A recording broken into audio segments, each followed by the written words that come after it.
to lock down and start once, I sort of seen that coming and positioned ourselves to be able to navigate that financially, make it possible. To do it a second time, it's just it just becomes harder and harder. I'm Dani Valent, and this is Dirty Linen, the podcast that takes the issues the hospitality industry finds hard to air in public and shakes them all about. Dave Stewart is the owner and chef at Ascot Food and Wine, a cafe, restaurant, neighbourhood hangout that's not actually in one of the lockdown suburbs, although its name might suggest that it is. Ascot Vale is locked down, but Ascot Food and Wine is in Moonee Ponds, a little island of openness in amongst a ring of hotspot. Dave, this is a big day for you, isn't it? Yeah, it definitely is, Dani. It's sort of, you run through a million emotions again. Obviously trying to turn the key off, I suppose, so to speak, on turning your business off as our trade has just been sort of diminishing. I think over the last, I'd probably say 5 to 6 days. As soon as this sort of second wave sort of came through, we just watched sort of day by day it just sort of dwindle to the point where we decided as a group that I think it was best for not just for the business, but I think for the safety of staff and community. I think being left open and just being an island, as you say, as openness, it's just business isn't good, and obviously I think you've lost confidence in the community as well, as far as eating out and just being out and about. So today we're closing. And you're closing, or are you going to stay open and do some takeaway?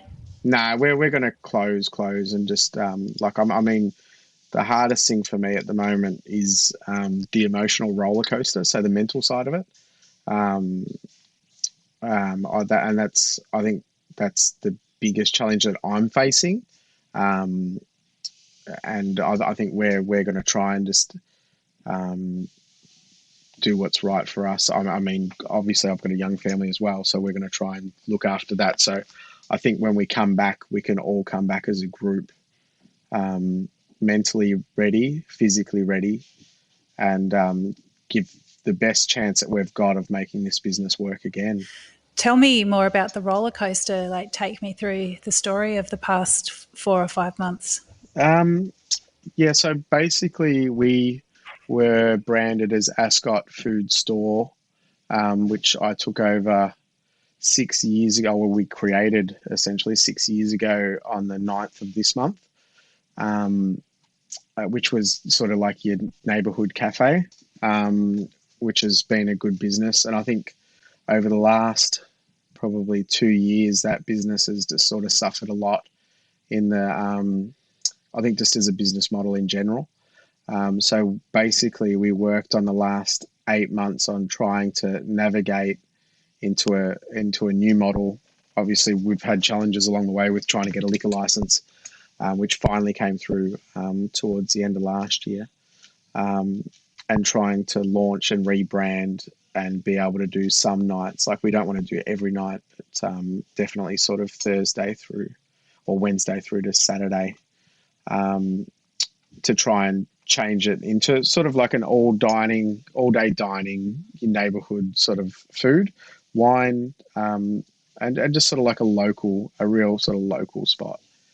And pretty much we over January, we I think for the first time ever in the history of Ascot Food Store, or Food and Wine as it's known now, I decided, I was up in Byron Bay where my partner's family lives, and I decided to come back and open throughout Christmas, just because I had this sort of inkling of it, that it just felt like the right thing to do.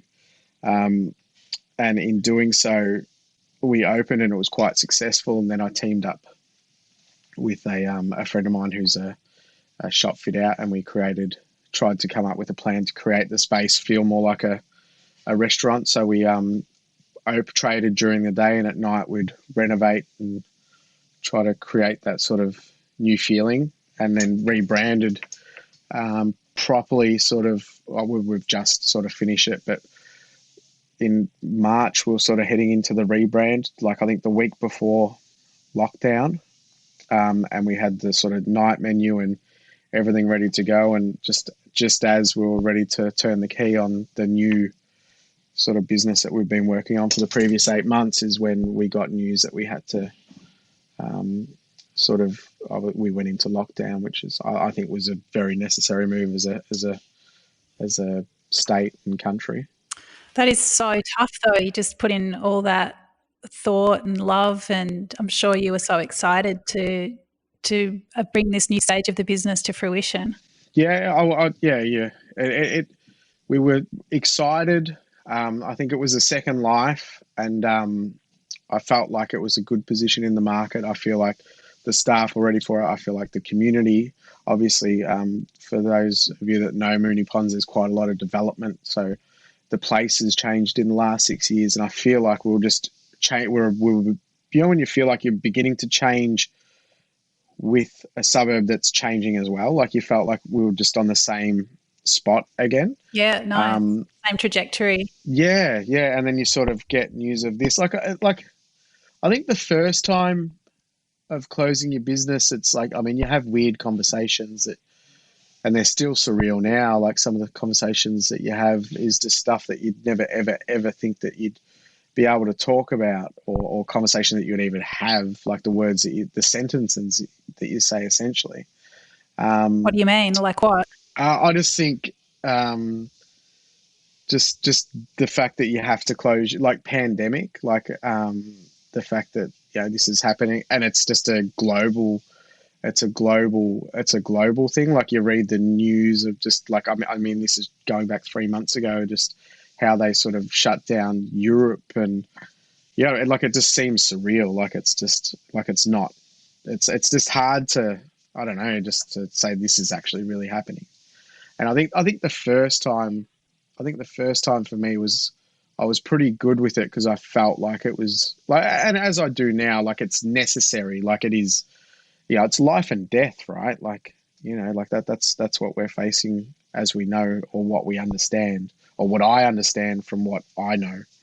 And I was okay with that, because I thought if I've got to shut my business and keep my people safe, whether it's community, family, staff, etc., I think that's a good move. Like it's a no-brainer. And you know what? Like it'll be here when we get back, and we've got it. We're a pretty established company as a business as a whole. So we were always planning to come back. And I moved back up to Byron Bay for 3 months and sort of just really worked on being a better me as a person. And I think it was a good time to just take out, especially being in hospitality for 24 years. It's you never get the opportunity to, I mean, what do they say? Take time out and smell the roses, just sort of assess on, everything that you're doing and everything that you've done. And then I think when I came back, I was ready to go again, just recharged, refreshed, and sort of give it the best shot. And when we came back, we opened and we set off. We gained momentum almost instantly. Like it was really like the locals got around us, friends, family, and the community just sort of really got behind us and supported us. Like it was amazing. And then you just watch it. You just start. I think for me, I started seeing things in the news, and you're just like, oh, I've seen this before, and I've had this feeling before. And then I think my gut was sort of telling me 2 weeks ago that this is where we're heading. And and then you're sort of doing it again. Like it's emotionally tough. It's financially tough to just turn something off, and to turn it on again, it comes at a cost. So you need to be prepared for that. I think we're fortunate enough where nearly all of our staff are on JobKeeper. which is, I mean, it's good for our peace of mind as a like obviously a director to know that our staff can eat and pay their necessary bills. And yeah, and then it's just, yeah, like I mean, we were planning on heading back up to to the in-laws, and then you just sort of see that all the borders are starting to close again, and just up the road, like there's acts that are happening that I from where I sit, I don't even know how that's humanly possible to do that. And that's my opinion. Just in the commission flats, like it's it's a strange time. It's so strange. So, I mean, are you planning to go away, or do you feel like you're stuck here now? We're still going to go and self isolate. Just I think I've suffered a fair bit of, like, I'm not an anxious person, but I've suffered a fair bit of anxiety. Just in not like, I think always trying to, like, I think I turn on myself pretty quickly, like because like when you see something, obviously it's not of our doing, of business struggling, you try and come up with something new, and you try and be optimistic, and then I think it just wears you down, and then you start questioning, like, oh, maybe I could do this better, or maybe we should try doing that. And it's just, I think, I think the best thing for me to do is to do, I think it worked last time, and I think it's sort of the best thing to do now. And having a young family, it's always, I have to put them first too.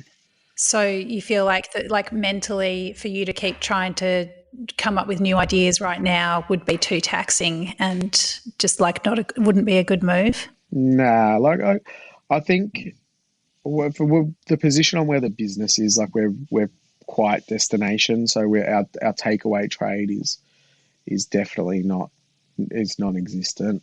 I don't. I think, as I said sort of before, our business is quite healthy, as well. It's as healthy as it can be.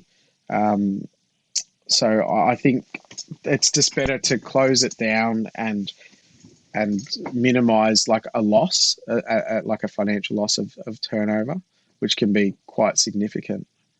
And just come back at a time, like, basically, I think what I've understood is we can't trade as a business as we know it now, with these restrictions and being so isolated, as we're the only suburb next to Essendon that's pretty much not in lockdown, if that sort of makes sense. It's just we can't trade that heavily restricted. Tell me a bit more about the anxiety. Tell me some of the low places it's taken you. I think it's I think the toll it took was 2 Fridays ago, where I woke up at I mean, being a chef, I've sort of obviously lived not the most healthiest life, and like to eat good food, so I'm not the fittest I've ever been. However, yeah, I woke up at 4:45, I think it was, and had chest pains and sort of like all these symptoms that you'd sort of presume to be a heart attack. So I proceeded to call an ambulance, and went in and woke up my partner, God bless her, and said, "Don't panic, but there's paramedics coming. I don't feel too good." Wow. And sort of went into the paramedics were amazing, by the way. Royal Melbourne Hospital is where I ended up, and was there for 4 hours, and they sort of take your bloods and do run all the tests, and it just, long story short, it just ended up being a lot more of a subconscious type of anxiety of just always being on, that sort of caused that feeling of basically having an attack in your sleep.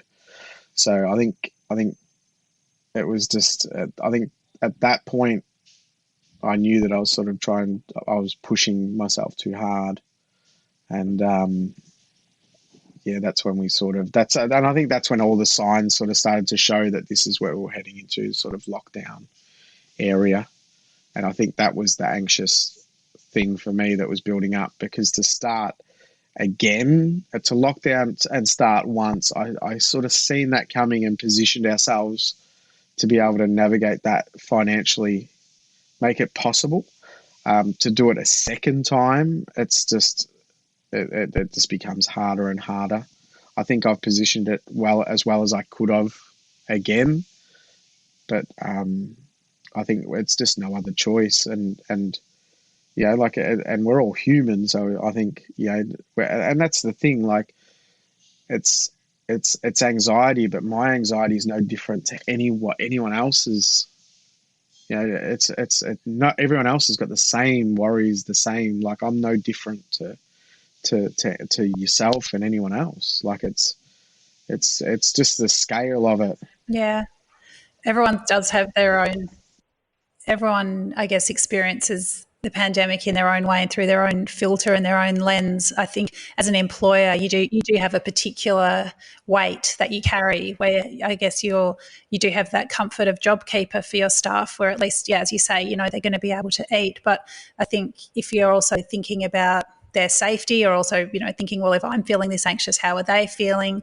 I guess they're also on the front line dealing with customers and their own anxieties. So I guess there are so many layers to what you might be experiencing and feeling. Yeah, and that's exactly right. And I think that was, I went out for lunch with Alex, my partner, on Saturday, and we sort of had a good discussion about it. And she just sort of, she's a very good voice of reason.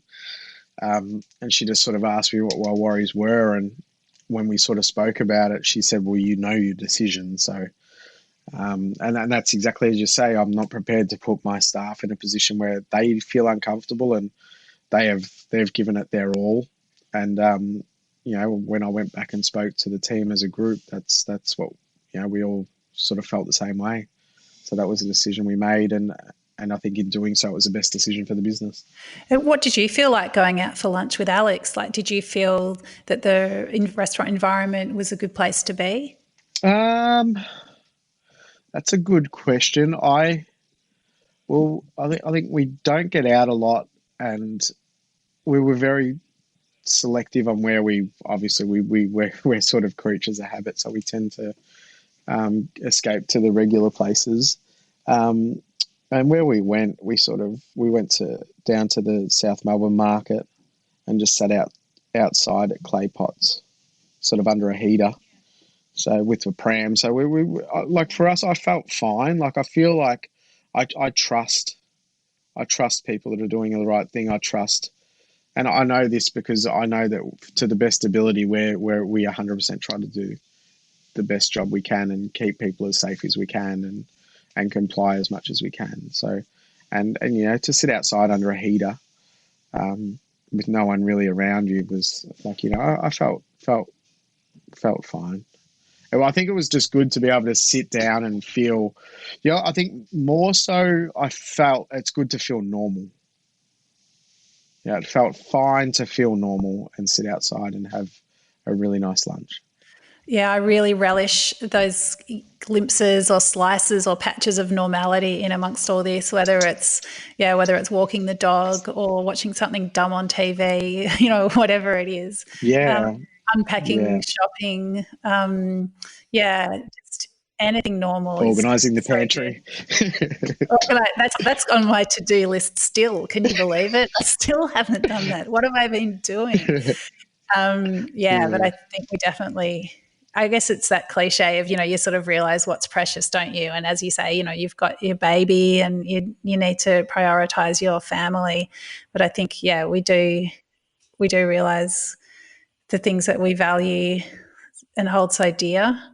But yeah, so today you've been in the process of like physically turning things off, clearing stuff out. What have you been doing? Yeah, so today we just ran and trade as normal. Obviously, I think last Tuesday or Wednesday is when I started gearing down. So we just started to minimise, and we had a sort of a kitchen meeting where we just agreed that we think it's better to prep, so work harder, and prep more. Prep more often, but less produce. So we wanted to pretty much have less wastage than we did last time. Um, so gearing down, and then today, I think last night, the Sunday, we sort of stayed back and started our deep cleaning and organisation on how we want to do our clothes this time and how we could do it better than we did last time. And then yeah, today we just had one person on service. Like, it's pretty quiet. We get a little bit of a lunch rush, and then that's sort of it for the day. Breakfast is sort of non-existent at the moment.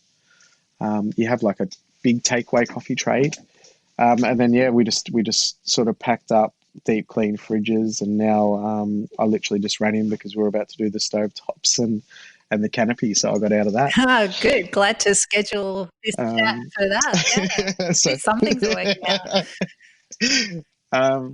Yeah, and I've just got some milk I'm about to go drop off at the Delias, and yeah, just the staff I sort of let the staff go through and divvy up all the produce left over, and we've got quite a fair bit of milk here, so the staff will come in and out and grab as they please. It's funny, isn't it? You just wouldn't think you'd become an expert in shutting down a restaurant because there's a terrible killer virus in the air. Yeah, it's definitely strange in that aspect. I think it's always exciting to reopen. So I think that's what I think as a group we're trying to hold on to is come back when the restrictions aren't so heavy on us, and we feel like we've got a successful, I suppose, a successful launch period in where we think it can work, and we come back and just sort of have a really good go at it then, because I feel like with everything that's going on, I think the economy is going to be another obstacle we're going to face, whether it be at the end of this year or the start of next year. In that, you know, like, it's all good now that we've got JobKeeper, and we're getting, you know, like if you're in the hotspot areas, you get government assistance to a certain degree, although for some businesses it won't be enough. For others it may well be, but yeah, it's just, yeah, it's crazy, because it's like almost like we've got this government credit card, which we, you know, everything's good, but at some point that's going to be turned off. And I think that's where I'm trying to position ourselves. And when I suppose I talk about the protection of trying to keep our staff employed, that's where my mind's always thinking. It's you know, like in my stomach, it feels like March next year is going to be the time where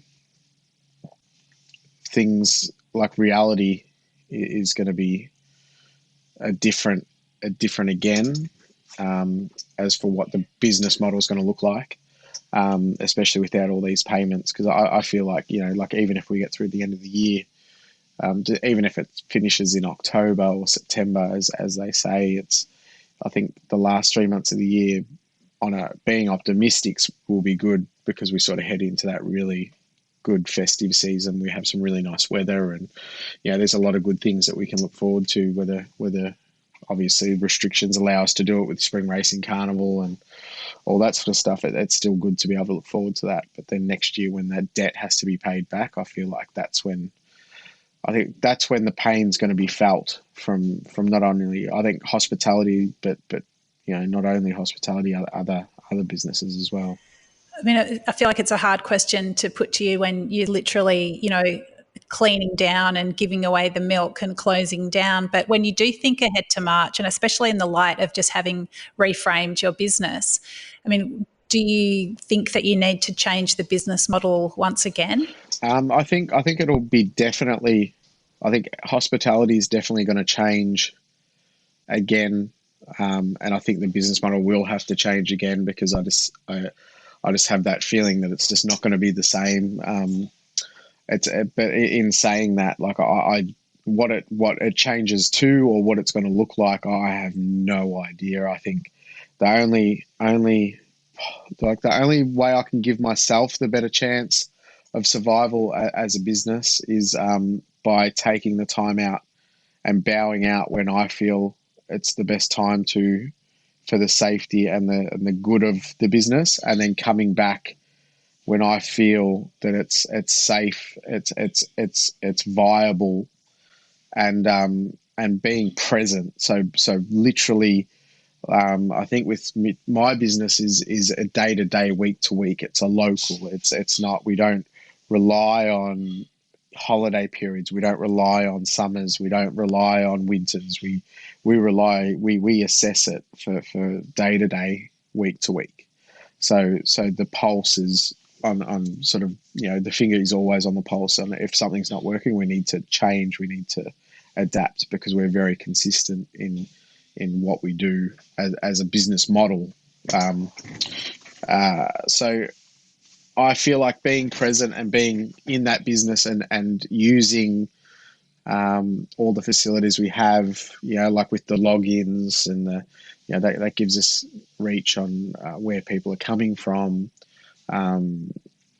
Like point of sale, so we can see what times, we can see what people are selling, we can see what people are spending. I think that's the information we've got to use and essentially let the business and the people tell us what they're after, if that kind of makes sense. Yeah, so if I understand, do you mean that you're going to reopen and you're going to watch everything very, very closely, let your customers sort of tell you what they want through the data that they, I guess, sprinkle around as they go about their business in your business, and then you'll use that to build the next stage of Ascot Food and Wine on? Yeah, correct. And that sort of helps navigate opening hours. That helps change what we need to do. So it's sort of just using the data we've got to make it viable. But I think that'll definitely change from what it looks like now to what it will be next year. I think that'll definitely change. I feel like price point's going to be a very sensitive topic next year. Like, I think that's something that we really need to look at. And it's got to be viable. Like, we've got to make sure it's fair trade for everyone. Like, obviously we try and use as local and, like boutiques suppliers for, a cafe, all day dining restaurant that we try to be. But, we've got to make sure that everyone's getting the right price for everything. So, and we've got to see what that looks like. But I feel like, we can't price ourselves out of the market either. I've got that salmon dish of yours that I had last time I came in my mind, and just thinking about just how good it is. Like, your food is so great. And I think one thing that really shone through for me was just the level of skill, technique and thought and care in, there was the cured salmon, there was smoked salmon, there was rillettes, there was this beautiful egg. Like, it was plated so beautifully. It was so balanced. It was, the great balance of textures and flavors. And I think, I don't know, I hope that you're going to be able to pull off great dishes like that and that people will see the value in what you bring to the plate. And I guess, the years of skill and thought that have gone into creating a dish like that. Yeah. Yeah, and we hope so too, and we appreciate, obviously your feedback on that, because when we hear stuff like that, it makes, that's why we do it. We try and, give the best we can and be creative without being too different, because at the end of the day, we're accessible to, we're a very accessible dining level. But yeah, I think that's pretty much, I think, what we aim to be and we try to do. And obviously we just need to monitor that and make sure that that's the viable way of doing it. Like, and that's what people, like, hopefully our locals still want when we come back and start navigating through the tough times, because I think they're the times that we're sort of heading into. So yeah. Was there a dish that you sent out for the last time today or over the last few days that you thought, damn it, I loved that one? really was so happy and proud to have that on my menu, and now I've got to put it away for a while. Yeah, I think when I came back, I sort of, obviously being up north and spending a lot of time on the water, I came back and I just thought I just want to go back and be old school and have like a fish of the day and a pasta of the day. Like, I don't know, you would remember, but sort of in the late 90s and early 2000s, you go into any restaurant and you just have a fish of the day, a pasta of the day, and an entree. And I love that. And it's sort of, I just came back and I'm like, well, I just want to have a fish and hopefully get to the point when we can do the pasta and, be that sort of bistro. But I came back and I'm just like, I'm going to do a fish of the day. I'm going to speak to my seafood supplier and just order whatever is the freshest and the best and the most sustainable that they can buy in the market. And that's what I'm going to run as a fish of the day. So it's exciting. You come in and, like, obviously being what we cook's very sort of, it's breakfast, lunch. Like, it's creative, but we just try and do the simple things very well. Like we try and sort of match everything and but not be too we can't be really too out there.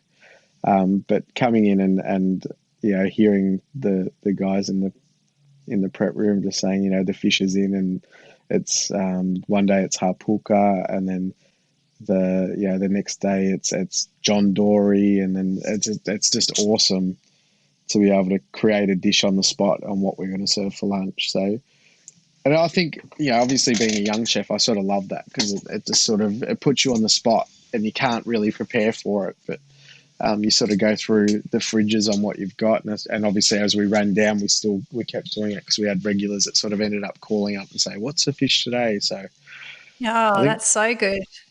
I think that's what I'll miss the most. I just like, when you do it and you're kind of like, oh, I'm going to miss this, because it's sort of, and you're not doing the same thing that you do every day. It's just like, oh, we can do something different. And people are actually calling up and asking what it is.